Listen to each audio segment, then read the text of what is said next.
38 छातीचा हा ब्लाऊज आहे. तर फिनिशिंग तुम्ही बघू शकतात, अतिशय व्यवस्थित आली, कुठेही चून वगैरे काहीच पडलं नाही. मोंड्यामध्ये पण तुम्ही लक्ष द्या आणि शोल्डर अतिशय व्यवस्थित आले, अजिबात शोल्डर कुठेही उतरत नाही. पाठीमागून पण तुम्ही फिनिशिंग बघा. पुढच्या बाजूने आपण खाली जरी वाकलो तर गळा अजिबात ढिल्ला वगैरे काहीच नाही आणि क्रॉस पट्टी पण बघा एकदम व्यवस्थित आली. तर मी 38 छातीचा अगोदरच पेपर कटिंग करून ठेवलेलं, त्यानुसारच मी कटिंग करते. तर मग मी अस्तरवर अगोदर कटिंग केली आणि आपल्याला बदल कशामध्ये करायचा आहे मी तुम्हाला हर एक व्हिडिओमध्ये सांगते. का क्रॉस पट्टीमध्ये आपल्याला 1 इंच किंवा पाऊण इंच आपल्याला एक्स्ट्रा घ्यायचं आहे, जे आपण पेपर कटिंग करतो त्याच्यामध्ये. तर बाकीचं पूर्ण आहे तसंच आपल्याला ठेवायचं आहे आणि त्यानुसार आपल्याला कटिंग करून घ्यायची. तर मी अगोदर सगळं आखून घेतलं, त्याच्यानंतर मी कटिंग केली आणि नंतर आपल्याला मेन फॅब्रिकवर कटिंग करायची. तर त्याच्यामध्ये आपल्याला कुठेही काही वाढवायचं नाही, कारण जे आपण अस्तरवर कटिंग करतो ते आपली फायनल कटिंग असते. तर आपल्याला जर गळ्यामध्ये कमी जास्त जर काही करायचं असेल तर तुम्ही करू शकतात, किंवा डिझाईनचा गळा टाकायचा असेल तर तुम्ही टाकू शकतात. तर मी हा सिंपल पद्धतीने गोल गळा होता, तर मी गोल गळ्यानेच कटिंग केली. तर पेपर कटिंग हे खूप सुंदर असे झालेत आणि याची फिनिशिंग तुम्ही अगोदर तर पाहिलीच. आता आपल्याला बाही कटिंग करायची. समजा आता आपली बाही 5ची आहे तर आपल्याला 1 इंच एक्स्ट्रा घ्यावं लागतं, कारण अर्धा इंच आपलं खाली मुडपण्यात जातं आणि अर्धा इंच आपलं शोल्डरमध्ये मुडपण्यात जातं. तर तुमची जी काही बाही असेल तर त्याच्यामध्ये 1 इंच आपल्याला मिक्स करावंच लागतं. आता सरळ लाईन आखण्यासाठी आपण एकसारखे एक लाईन आखून घेणार, म्हणजे कपडा मागं पुढं व्हायला नको. आणि आता आपल्याला आकार देऊन घ्यायचा आहे. आकार देताना व्यवस्थित आकार द्या, कारण फिनिशिंग ही खूप महत्त्वाची असते. तुम्हाला जर याचा व्हिडिओ जर पाहिजे नसेल तर नक्कीच कमेंट करा. 38 छातीचा कटोरी ब्लाऊज कटिंग नक्की मी तुमच्यासाठी प्रयत्न करेन, कारण आता दिवाळीमध्ये भरपूर सारी गर्दी असताना पण आम्ही भरपूर प्रयत्न करतात व्हिडिओ अपलोड करायचं. तर अशा पद्धतीने मी बाहीची कटिंग केली. तर 7ची बाही घेतली, 6ची बाही होती तर 7ची बाही घेतली. आता मेन ब्लाऊज पिसावर आपल्याला कटिंग करायची. आता दोन्ही बाह्यांना काट व्यवस्थित आले नसते तर मग मी एकसारखीच कटिंग केली आणि त्याला जॉईंट दिल्याच्या नंतर मग मी बाहीला आकार देऊन घेतला आहे. बाकीचं आपल्याला आहे तसंच पूर्ण ठेवून कटिंग करायची. अशा पद्धतीने आपली कटिंग झाल्याच्या नंतर आपल्याला लगेच स्टिच करायचे, म्हणजे एकाच व्हिडिओमध्ये तुम्हाला फायनल रिझल्ट सगळा कळतो आहे. तर तुम्हाला माझा व्हिडिओ कसा वाटला नक्कीच कमेंट करा. तर आपल्याला क्रॉस पट्टी जेवढी आहे त्यानुसारच आपल्याला कट करायची.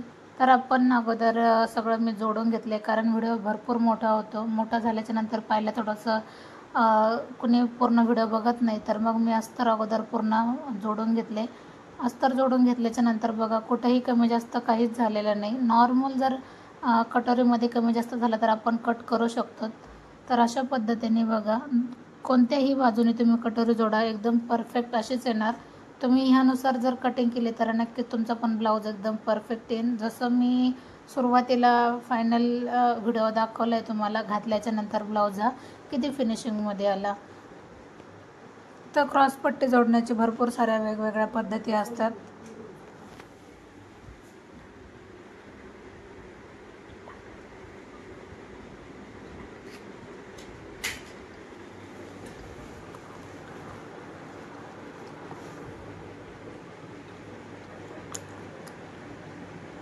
आता दोन्ही बाजू व्यवस्थित आहेत का नाही आपल्याला चेक करायचं ज्यावेळेस आपण क्रॉस पट्टी जोडतो. जर कमी जास्त जर असेल तर आपल्याला का हुकलूक पट्टी जोडायच्या अगोदर चान्स असतो का आपण आकार हा व्यवस्थित देऊन घ्यायचा. आता माझ्या जवळजवळ दोन्ही पट्ट्या जोडून झाल्यात. तर कटोरी बघा किती व्यवस्थित येऊन जाते. आणि सगळ्यात महत्त्वाचं म्हणजे ज्यावेळेस आपण ब्लाऊज कटिंग करतो तर मोंड्यामध्ये कधी कधी लूजपणा येतो किंवा चून पडतात. तर अजिबात ह्या व्हिडिओमध्ये तुम्ही तर रिझल्ट पाहिलाच, अजिबात कुठेही चून पडलेली नाही किंवा ढिल्लं वगैरे काहीच नाही. फिनिशिंग एकदम व्यवस्थित आली. आणि दुसरी गोष्ट म्हणजे शोल्डर अजिबात उतरत नाही, याची भरपूर आपण काळजी घेतली. कारण तुम्ही पेपर कटिंग बघा, पेपर कटिंग एकदम व्यवस्थित आली. आता आपण हुकलूक पट्टी जोडून झाल्याच्या नंतर आपल्याला गळा जोडून घ्यायचा आहे. आता पाठीमागच्या बाजूने आपल्याला लेस होती गळ्याला, तर आपण पुढच्या बाजूने गोट घेतला आहे गळ्याला, कोणी पायपिंग पण बोलतं.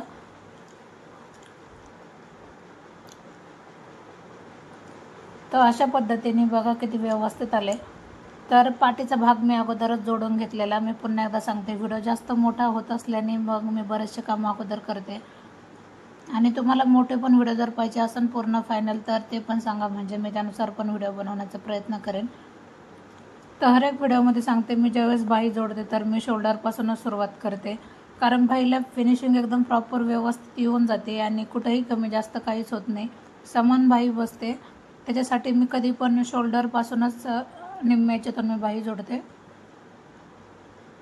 तर अशा पद्धतीने जवळजवळ फायनल हा ब्लाऊज एकदम कंप्लीट झाला आहे. माझा व्हिडिओ आवडला तर नक्कीच लाईक करा, शेअर करा आणि सबस्क्राईब करायला तर अजिबात विसरू नका. तुम्हाला कशावर कुठल्या पॅटर्नवर तुम्हाला ब्लाऊज कटिंग लागेल तर तुम्हाला ते सांगा, म्हणजे कुठल्या साईजवर तुम्हाला ब्लाऊज कटिंग पाहायला आवडेल ते सांगा. व्हिडिओ आवडला तर नक्कीच लाईक करा.